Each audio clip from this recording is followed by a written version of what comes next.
आदाब दोस्तों, मैं आपकी होस्ट और दोस्त फवादिया निजामी आपका स्वागत करती हूँ। आज मैं पहुंची हूँ किसान मजदूर महासंग्राम संगठन के ऑफिस में। मेरे साथ यहाँ पर श्री मुबीन अहमद है जो कि राष्ट्रीय अध्यक्ष हैं इस पार्टी के। आइए सर से जानते हैं कुछ सवालों के जवाब। सर अस्सलाम वालेकुम। वालेकुम अस्सलाम। सर सबसे पहले तो आपसे जानना चाहेंगे, जैसे आपका ये किसान मजदूर महासंग्राम संगठन है तो किस तरह से ये मतलब किस किस क्षेत्र में काम कर रहा है? सबसे पहले तो मैं आपका धन्यवाद करना चाहता हूँ आपके चैनल का। शुक्रिया सर। जो आपने यहाँ तक आने का कष्ट किया, कुछ सवाल करने का कष्ट किया, ये हमारा लगभग पूरे देश में चल रहा है। लेके बिहार से लेके जम्मू कश्मीर, महाराष्ट्र, गुजरात और राजस्थान, लगभग सभी पूरे देश में हमारा संगठन चल रहा है। सबसे ज़्यादा जोर शोर से जो चल रहा है उत्तराखंड में चल रहा है और पश्चिम उत्तर प्रदेश में चल रहा है। जी सर, आपसे जानना चाहेंगे, जैसे आप किसान मजदूर महासंग्राम संगठन से जुड़े हुए हैं तो सर इनके कौन कौन से मुद्दे आपके लिए अहम रहते हैं किसानों के, आप कुछ बताना चाहेंगे? देखिए मैडम, वैसे तो किसान और मजदूर दोनों एक ही बात है जी, लेकिन इसमें हमने जब ये संगठन बनाने का प्रयास किया तो तब किया जब हमारे देश में किसान बहुत बुरा हाल था। लगभग 700 लोगों ने, हमारे किसानों ने जान गंवाई दिल्ली में आंदोलन में। तब हमने ये संगठन बनाने का प्रयास किया क्योंकि हम भी गए थे उसमें वहाँ पे अपने किसानों के साथ। उसके बाद हमने संगठन बनाया कि इसकी बहुत ज़रूरत है हमारे देश में। जी तो किसानों के मुद्दे तो होते ही होते हैं। जो मजदूर वैसे हैं लोग जो काम करते हैं, उनके साथ कोई अत्याचार होता है, हम उनका भी साथ देने के लिए हर समय तैयार रहते हैं। और किसानों के तो मुद्दे इतने हैं कि कुछ कहा ही नहीं जा सकता। जैसे कि इस टाइम किसी का ध्यान नहीं है, सरकारों का या किसी का नेताओं का। इस टाइम गन्ने में ऐसी बीमारियां चल रही हैं पिछले साल से कि गन्ना लगभग 25%, 30%, 50% खराब हो गया, गन्ना वजन घट गया। किसी का ध्यान नहीं उस बात पर, सब राजनीति कर रहे हैं लोग। और बरसात में जो बरसात आती है तो बरसात में कितने लोगों का, किसानों का नुकसान होता है, कोई ध्यान नहीं देता उस पर। जी भैया, आपसे एक बात जानना चाहेंगे, जैसे अब जल्दी ही बरसात भी शुरू हो जाएगी तो उसमें भी फसलों को काफ़ी नुकसान वगैरह होता है जैसे बरसात आने से, तो सर थोड़ा सा आप इस पर कुछ कहना चाहेंगे?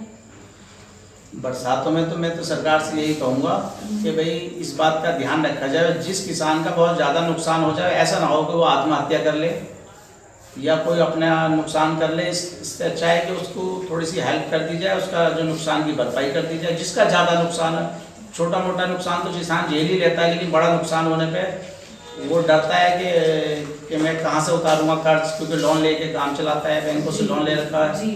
तो इसलिए उसको, सरकार को चाहिए कि उसका नुकसान की भरपाई कर देनी चाहिए। जी सर, आपसे एक बात और जानना चाहूँगी। एक थोड़ा सा अभी हाल ही में अभी जो आतंकी हमला हुआ था तो मतलब सभी लोग उस टाइम पे एकदम से थोड़ा सा वो हो गए थे और जगह जगह पर विरोध प्रदर्शन वगैरह भी चल रहा था, तो सर आप उस चीज़ को थोड़ा सा कुछ कहना चाहेंगे आप इस बारे में? देखिए मैडम, हालांकि हमारा विषय है नहीं है, हमारा किसान और मजदूर का विषय है, लेकिन जब सही और गलत की बात आती है, जिन्होंने हमला किया उन्होंने झेला, चाहे वो जो भी थे। हमारे प्रधानमंत्री नरेंद्र मोदी जी ने जो किया बहुत अच्छा किया, हम उनके साथ थे, हमने देखा भी था। और हमारे जो मीडिया प्रभारी उत्तराखंड है फिगार अंसारी जी, उन्होंने तो ग्रुप में भी डाल दिया था, फेसबुक पर भी डाल दिया था कि मैं ट्रेनिंग लिए हुए हूँ आर्मी की, अगर कभी सरकार को मेरी ज़रूरत पड़ी तो हम फ्री ऑफ पोस्ट, तनख्वाह भी नहीं चाहिए, हम भर्ती होने के लिए तैयार हैं और जंग लड़ने के लिए तैयार हैं, लड़िए आप। किसान मजदूर महासंग्राम के हज़ारों कार्यकर्ता आपके साथ हैं और सैकड़ों लोग भर्ती होने के लिए तैयार हैं। जी सर, आपसे एक सवाल और पूछना चाहूँगी। जैसे आप भी किसान यूनियन से जुड़े हैं और राष्ट्रीय अध्यक्ष हैं, तो सर जैसे आपके सामने भी कोई ना कोई परेशानी वगैरह आती होगी, जैसे आप उसको कोई सब्जेक्ट को डील कर रहे हैं, तो सर आप हमारे चैनल के माध्यम से गवर्नमेंट से या किसी से कोई अपील वगैरह करना चाहें अपने किसी क्षेत्र की या कुछ?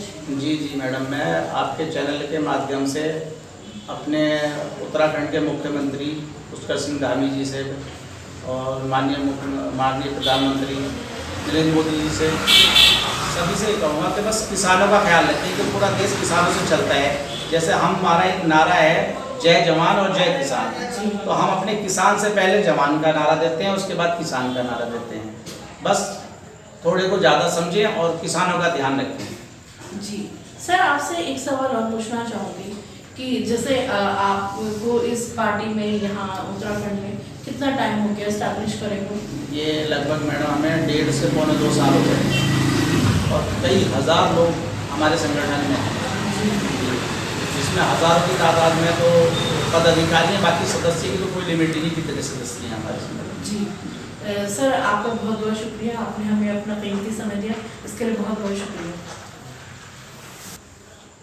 दोस्तों, हमारे साथ अब यहाँ पर मौजूद हैं किसान मजदूर महासंग्राम संगठन के प्रभारी, मीडिया प्रभारी सर इफ्तिखार अंसारी सर। आइए इनसे जानते हैं कुछ सवालों के जवाब। भैया अस्सलाम वालेकुम। वालेकुम सलाम। भैया, आपसे जानना चाहते हैं, जैसे आप इस संगठन के मीडिया प्रभारी हैं, तो सर आपके सामने भी बहुत सारी समस्या वगैरह आती होंगी किसानों की, तो सर आप थोड़ा सा कुछ बताना चाहेंगे? सबसे पहले तो मैं मानव चेतना न्यूज का अपने कार्यालय में बहुत बहुत स्वागत करता हूँ। शुक्रिया सर कि आप हमारे कार्यालय आए और आपने हमें इस मंच से अपनी बात रखने का मौका दिया। शुक्रिया इसके लिए फिर मैं पुनः आपका धन्यवाद करता हूँ। जी। बहुत अच्छा सवाल आपने किया। देखिए, किसान यूनियन और किसान संगठन है तो एक ही, जी। लेकिन आज देश में मैं जो हालात हैं मैं इसलिए कहूँगा क्योंकि पिछले 2 साल पहले भी और पिछले 1 साल पहले भी 2024-23 फरवरी में भी अभी किसान आंदोलन दिल्ली में हुआ, उसमें भी मैं जी न्यूज़ चैनल पर कई नेशनल सैटेलाइट चैनल्स पे मैं डिबेट में एक मुख्य पक्ष के किसान का पक्ष रखा था। जी।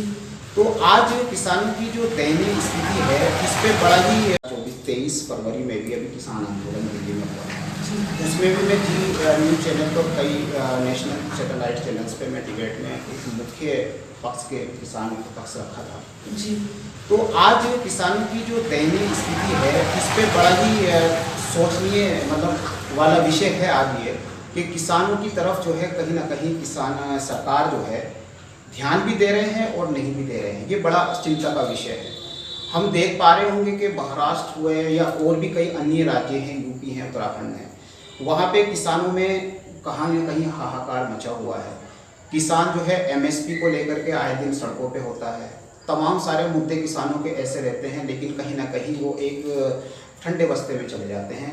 उनको वादा तो किया जाता है, उनको कहीं ना कहीं इस बात में विश्वास में भी लिया जाता है, उनको कॉन्फिडेंस में भी लेने की कोशिश की जाती है, लेकिन किसान क्या होता है कि भोला होता है, वो मान जाता है। किसान जब सरकार उनके सामने चल के आती है कि आप मान जाइए, क्योंकि किसान मान जाता है। क्योंकि किसान को कहीं ना कहीं छलावा सा महसूस होने लगा है अब कि जो मुख्य उनकी समस्याएं हैं, समस्याएं क्या हैं? किसान कुछ मांगता तो है नहीं, किसान अपना हक मांगता है और उसी हक के लिए किसान लड़ता है और मजबूरी उसकी इतनी हो जाती है कि उसको सड़कों पर उतरना पड़ता है।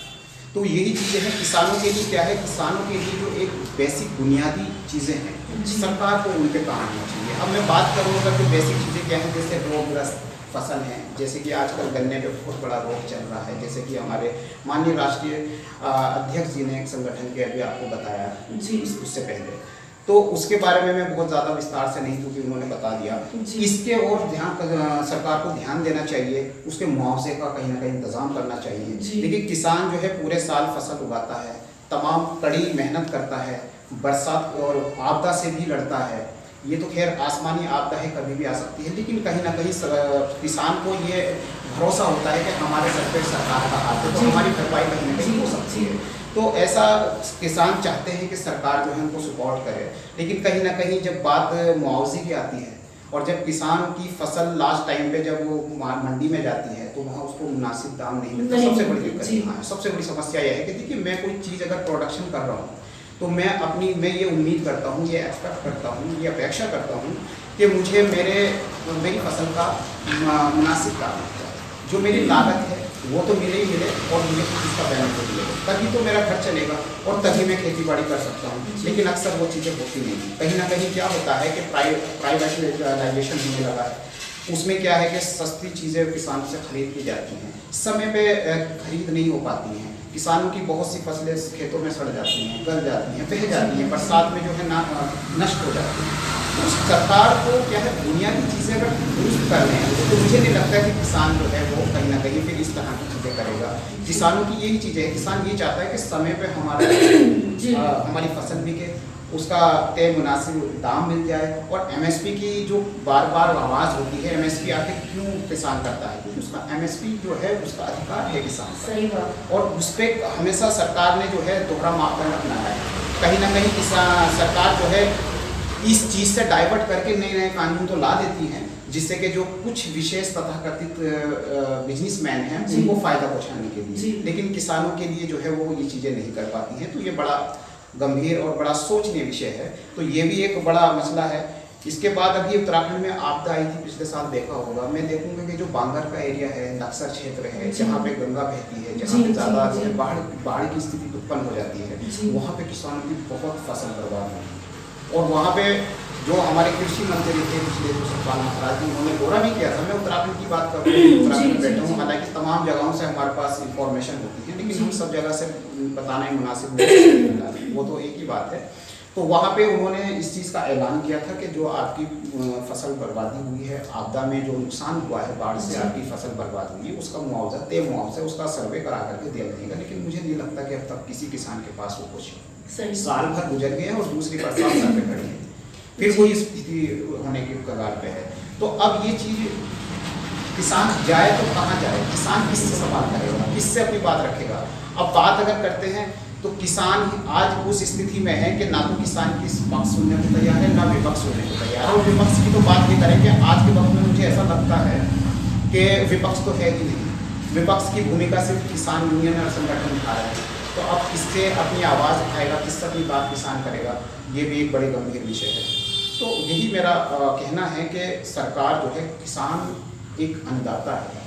किसान अगर ना हो तो आप समझ सकते हैं कि कितनी भयंकर जो है समस्या उत्पन्न हो सकती है। खाने के लिए अन्न नहीं मिलेगा, भरपेट खाना नहीं मिल सकता, और हम जो तमाम और जगहों की जो पूर्ति करता है किसान, वो कैसे कर पाएगा। और आज किसान को ही कहीं ना कहीं जो है नज़रअंदाज करने की कोशिश की जा रही है। सर, आप हमारे चैनल के माध्यम से गवर्नमेंट से कुछ अपील करना चाहेंगे? गवर्नमेंट से तो बहुत उम्मीदें हैं, अपेक्षाएं हैं, और यही अपील भी करेंगे आपके चैनल के माध्यम से कि मैं कह सकता हूँ कि कहीं ना कहीं सरकार भी गंभीर है इस विषय को लेकर के। हालांकि सरकार तो गंभीर है, लेकिन जो सरकार के नीचे बैठे अधिकारी हैं वो शायद कहीं ना कहीं लापरवाही कर देते हैं। मैं ये नहीं कहूँगा कि सरकार किसान के प्रति गंभीर नहीं है, गंभीर है, कहीं ना कहीं गंभीर है, और किसानों के लिए कहीं ना कुछ करने की सोचती भी है, उनके बारे में सोचती है। लेकिन जो इससे नीचे के जो अधिकारी हैं वो कहीं ना कहीं उस काम को अंजाम तक नहीं पहुँचाते हैं, वो लापरवाही करते हैं। मैं यही कहूँगा कि कहीं ना कहीं जो नीचे के पायदान से लेकर के सीधा जो है सिस्टमेटिकली उन चीज़ों पे काम हो, और जो नीचे की जो सबसे लेवल की नीचे की सीढ़ी होती है वहाँ पे सरकार को ध्यान देने की ज़रूरत है, ग्राउंड पे ध्यान देने की ज़रूरत है। धरातल पे वो चीज़ें हो रही हैं नहीं, उसकी ध्यान देने की है। सरकारी अधिकारी कहीं ना कहीं हो सकता है कि वो अपना फीडबैक, अपना तो पेपर वर्क अपना करके दे देते हो, सरकार को लगता है कि ये चीज़ें हमने कर दी हैं, तो कहीं ना कहीं उनमें भी कमियाँ रहती हैं। तो सरकार को उनको जो है क्रॉस चेक कराएं, धरातल पे उतरें, बिल्कुल ग्राउंड जीरो पे जाकर के उस चीज़ का पता लगाएं कि क्या ये चीज़ों का सॉल्यूशन हुआ भी या नहीं हुआ।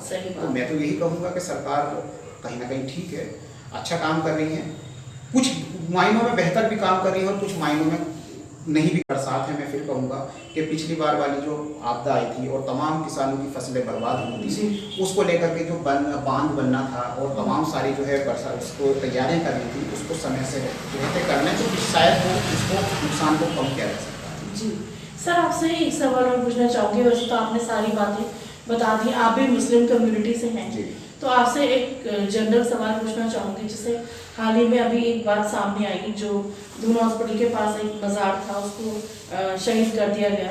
तो सर आप इस पर थोड़ा सा कुछ कहना चाहेंगे? हालांकि किसान यूनियन से हम ताल्लुक़ रखते हैं और किसान की बात ज़्यादा देश और किसान, ये सवाल तो एक पॉलिटिकली भी हुआ, लेकिन कहीं ना कहीं हमें हस्तक्षेप करने का इसमें जो है बनता भी है। वो इसलिए बनता है क्योंकि एक संगठन से हटके हम कहीं ना कहीं एक जो है मुस्लिम तो चलिए हैं, लेकिन हम कहीं ना कहीं एक नागरिक हैं, जागरूक नागरिक हैं। और मैं एज ए जर्नलिस्ट मैं जर्नलिस्ट भी हूँ कहीं ना कहीं, तो मैं इस चीज़ को भी मैं कहूँगा कि सरकार को कोई भी चीज़ करने से पहले उसके बारे में पड़ताल कर लेनी चाहिए। जिस तरह से जो दून हॉस्पिटल के प्रांगण में जो मजार डिमोलिश की गई है और रातों रात की गई है, इसकी सूचना जिसका ये भी मालूम पड़ा है कि उसमें कोई नोटिस नहीं दिया गया था और किसी तरह की कोई जो है जानकारी जो होती है वो नहीं दिखाई गई थी। ये ऐसा वक्फ बोर्ड की तरफ से हमें मिला है, सुनने को आया है, पता भी लगा है। और उसमें शायद अभी इसके ऊपर जो है अभी हाई कोर्ट में भी सुनवाई हुई है, जिसमें जो है जो अधिकारी हैं उनको अवमानना नोटिस भी जारी किया गया है, उनको जवाब तलब किया गया है इस बारे में कि आखिर आपने बिना नोटिस दिए और बिना इस चीज़ का जानकारी दिए कि क्या ये वक्त में दर्ज है कि नहीं है, तो आपने इस तरह से जो डिमोलिशन की जो कार्रवाई की है वो किस आधार पे की है, तो इसका जवाब माननीय कोर्ट ने मांगा है और शायद जो है अब उनको जवाब देना पड़ेगा। तो ये कहीं ना कहीं सरकार से ही जवाब है, सरकार के अधिकारी से जवाब है। तो देखिए ऐसा नहीं होना चाहिए। इससे पूर्व में कई मज़ार हुए हैं, कई मज़ारों को डिमोलिश किया गया है, तो ठीक है, सरकार को जो भी जैसा भी लगा हो उन्होंने अपने स्तर से कार्रवाई की है, उस पर हम नहीं कहना चाहेंगे। लेकिन जो चीज़ें सामने आई है, मज़ार हो, मस्जिद हो या कोई भी ऐसी चीज़ हो, हम कहते हैं कि कोई भी धार्मिक स्थल है, हालांकि धार्मिक स्थल एक आस्था का होता है, उसमें तमाम अलग अलग कम्युनिटी के लोगों की आस्था अपनी बसी होती है। और मैं कहता हूँ कि मज़ार वो चीज़ है कि सभी कम्युनिटी के लोगों की इसमें आस्था होती है और सभी जो है उसको मानते हैं। तो सरकार को कहीं ना कहीं इन चीज़ों पे थोड़ा सा जो है अपना नरम रूप अपनाना चाहिए और पूरी पड़ताल कर लेनी चाहिए ग्राउंड पे जाकर के। उससे संबंधित जो भी विभाग हैं उनमें पता लगाना चाहिए, जैसे वक्फ है, वक्फ में दर्ज होती है इस तरह की संपत्ति, तो वक्फ से जो है उसकी जानकारी जुटानी चाहिए कि आखिर ये वक्फ में दर्ज है या नहीं है।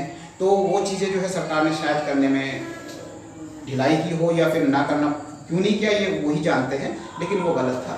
और इस तरह से डिमोलिश करना ये सही नहीं है, क्योंकि अभी मालूम पड़ा है कि वो वक्त में दर्ज थी। सबसे बड़ी बात ये, इसी आधार पे कुछ संबंधित लोग जो हैं वो कोर्ट गए इसको लेकर के, और कोर्ट में जो है ये मैंने बताया जैसे कि उनको अवमानना नोटिस जारी किया गया है, उनसे जवाबदेही है उनकी कि आपने किस आधार पे इसको डिमोलिश किया जी। तो बस यही मेरा था इसके। सर बहुत बहुत शुक्रिया, आपने अपना कीमती समय हमें दिया, इसके लिए बहुत बहुत शुक्रिया। मैं बहुत बहुत शुक्रिया आपका भी करता हूँ और मानव चेतना न्यूज का बहुत बहुत धन्यवाद कि आप हमारे कार्यालय पे आए और आपने इस मंच से हमें अपनी बात कहने का मौका दिया। उन्हें आपको शुक्रिया सर।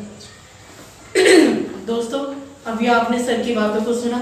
मैं यहाँ के लोगों से, इस क्षेत्र के उत्तराखंड के लोगों से, हमारे व्यूअर्स से सबसे ये अनुरोध करूंगी कि सर ने जो बातें बताई हैं उस पर एक बार ज़रूर गौर करें और अगर कोई किसान मजदूर महासंग्राम संगठन के साथ जुड़ना चाहता है तो सर से आकर ज़रूर मिलें, क्योंकि सर की सोच अच्छी है।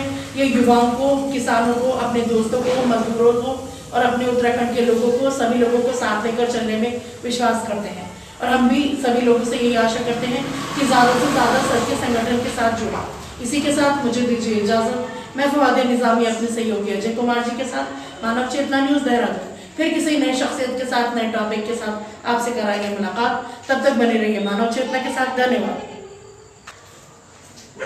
सर, आपसे एक बात जानना चाहेंगे, अगर कोई आपके संगठन के साथ जुड़ना चाहता है तो उसका क्या प्रोसीजर है, आप थोड़ा सा कुछ बताइए। सीधा सा प्रोसीजर है।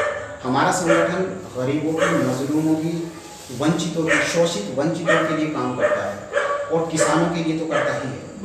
कोई भी अगर इस तरह की चीज़ों से अगर परेशान है, किसी की कोई सुनवाई कहीं नहीं हो रही है, कोई किसी के लिए कोई खड़ा नहीं होता है, पुलिस प्रशासन में कहीं किसी की सुनवाई नहीं हो रही, जायज़ सुनवाई नहीं, ऐसा नहीं कि गलत का हम साथ कभी नहीं देते, गलत इंसान को हम कभी अपने संगठन में ना ही रखते हैं और ना ही हम उनको कभी अपने साथ जोड़ने का काम करते हैं। जो भी इस तरह के लोग हैं वो हमारे संगठन से जुड़ सकते हैं और जुड़ने के लिए हमारा बहुत सीधा सा प्रोसीजर है। वो हमारे चाहे तो कार्यालय में आए, और कार्यालय हमारा यहाँ आपका चांचक में, बंजारावाला चांचक में, पुल के पास में है, और कॉन्टैक्ट नंबर है, वो कॉन्टैक्ट करके भी आ सकते हैं। और हमारे यहाँ पे ज्वाइनिंग का कोई पैसा नहीं लिया जाता है, फ्री ऑफ कॉस्ट है, और वो हमारे साथ जुड़ सकते हैं। उनके परिवार में, उनके रिश्तेदार में, उनके सर्कल में, फ्रेंड सर्कल में या आसपास कहीं के भी वातावरण में उनके साथ कोई भी समस्या है या उनके किसी भी परिवार में किसी के साथ कोई दिक्कत है, वो निसंकोच हमसे संपर्क कर सकते हैं। जितनी भी ज़्यादा से ज़्यादा होगी हमारा संगठन उनके साथ खड़ा होगा। जायज़ उनकी जो दिक्कतें हैं, जो जायज़ उनकी मांग है, किसी भी तरह की कोई परेशानी है, उसके लिए हमारा संगठन खड़ा है। और हमारे संगठन में अगर यहाँ तक भी है कि 50 से 60 एडवोकेट, लीगल हायर एडवोकेट भी हमारे संगठन में हैं। अगर कोई भी ऐसा बंदा है जो फाइनेंशियली वीक है, और उसके पास जो है किसी भी तरह की जायज़ कोई उसके साथ में अत्याचार हो रहा है और उसका केस कोई नहीं लड़ पा रहा है या उसके पास कोई पैसे की समस्या है, तो हमारा संगठन फ्री ऑफ कॉस्ट उसको लीगल एडवाइजरी भी प्रोवाइड करता है। हमारे वकील का पूरा पैनल है, बहुत सीनियर वकील हैं, हाई कोर्ट तक के वकील हमारे संगठन में हैं। जरूरत अगर पड़ेगी तो हम फ्री ऑफ कॉस्ट उनके लिए कानूनी लड़ाई भी लड़ते हैं। सर बहुत बहुत शुक्रिया आपका। बहुत बहुत शुक्रिया।